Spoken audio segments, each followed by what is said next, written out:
gave negative tests before flying, and they had been vaccinated with AstraZeneca. So it's unclear how this happened, but that's really fueling concerns that the Olympics could be a super spreader event.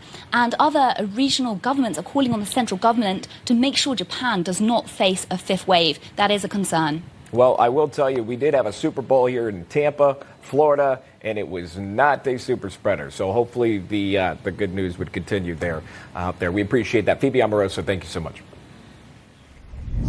Meanwhile, the COVID vaccines have been out since last December, more than 6 months now. But so far, only one vaccine maker, Pfizer, has submitted for full approval from the FDA. The rest remain under the emergency use authorization status.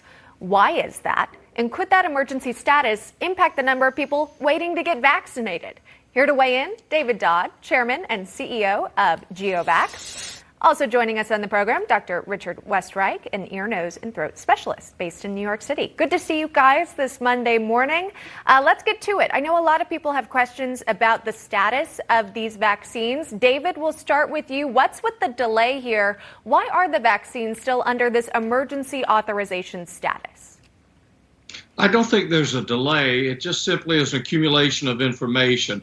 You know, when one initiates an emergency use authorization, you're allowing a product that has not been fully vetted by the FDA through the advisory committees, through the thorough review that they've done, not just simply safety, efficacy, but the whole manufacturing quality processes. And you're accumulating the information as you go along. And that's occurring right now. And my understanding from what I know from within the industry is that Moderna is very close to proceeding with their submission for FDA approval. So I think all of them are going to progress. I would underscore that, again, we're working in record time that we've never seen before. A lot going on. These are brand new technologies, so there are a lot of questions. Well, yeah, there are questions. As you say, they haven't been fully vetted.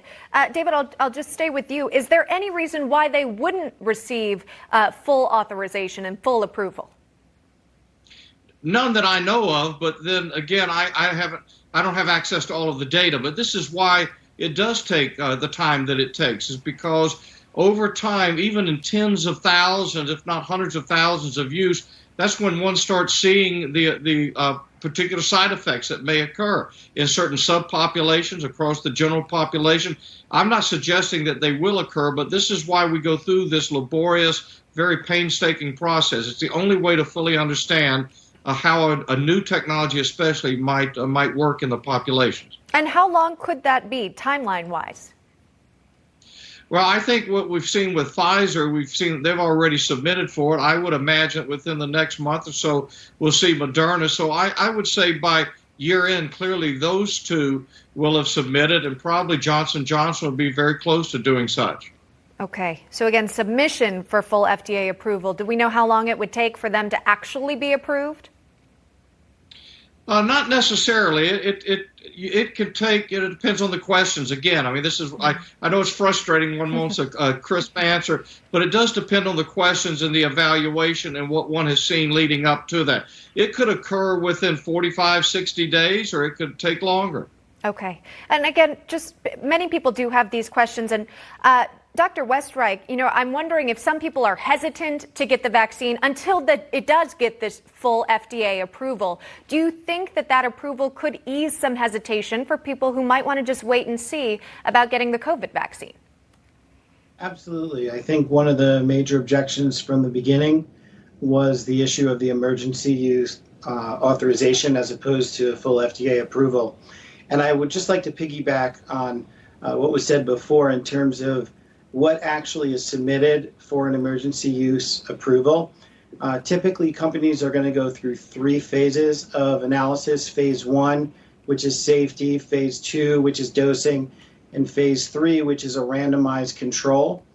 At the time of the emergency use authorization, Moderna had about 28,000 people in their phase 3 trial, and an emergency use is only given after phase 1 and 2 are done, and phase 3 has sufficient data to show that there is evidence of a significant help to the population. So while this has been going on through the vaccine adverse reporting system, they've gotten a lot of new data, and essentially the difference between emergency use and a full approval is really in the labeling and whether or not it's been able to go through the vigorous process. And they just needed all of that data in order to make a fully vetted submission. And I think it just took that much time. I think it will ease some people's minds, but I would also just like to explain how much data was there when they actually got the initial emergency use authorization. Yeah, I'm sure that's reassuring to hear, of course, for people who are still in the process of deciding. We've seen millions of people already go ahead, get their first, get their second dose as well.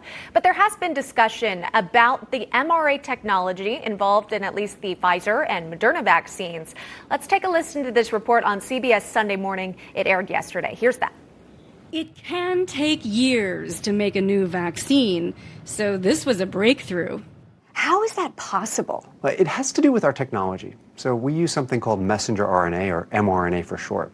It's really just an instruction molecule, kind of like a software program for your cells.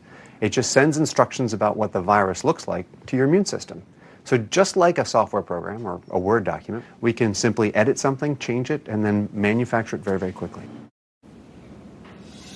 And, David, for people who are not familiar with the medical field or vaccines in particular, that might sound a little alarming, even surprising that there's so much technology sort of involved in what this mRNA can do.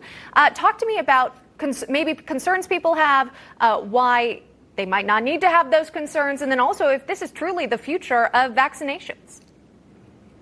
Well, keep in mind that mRNA has been in development for almost 2 decades. This is not something that suddenly just started. And there's also a reason why, after almost 20 years, this is the first time there's a product out of mRNA that's made it to people. So it doesn't mean that it's a panacea. And also, I would underscore that CureVac, the other company using mRNA, recently announced very disappointing results of only 47% efficacy in their clinical trials. Now, they believe there are reasons for that, et cetera, but it's not a cure-all. As I always say, if something sounds too good to be true, that's probably true. It is too good to be true. So it does hold a very important step forward. It enables us to go very quickly into manufacturing, but it does not enable us to encode multiple proteins of the virus to be able to give a much greater response rate. So the mRNA is unlikely to provide a universal coronavirus vaccine. Other technologies do have much better hope on that, and it's a challenge for single dose. And obviously the whole cold chain supply is an issue, so there are distribution issues. It's a very important new technology, but we need to continue to further understand it and see it develop and evolve. Okay, and we'll keep watching. And of course, noting the record speed in which Operation Warp Speed was able to get these vaccines in partnership with these major corporations, get them out to the public. David Dodd, Dr. Richard Westreich, thank you guys. We appreciate you answering our questions today. Take care. Thank you. All right.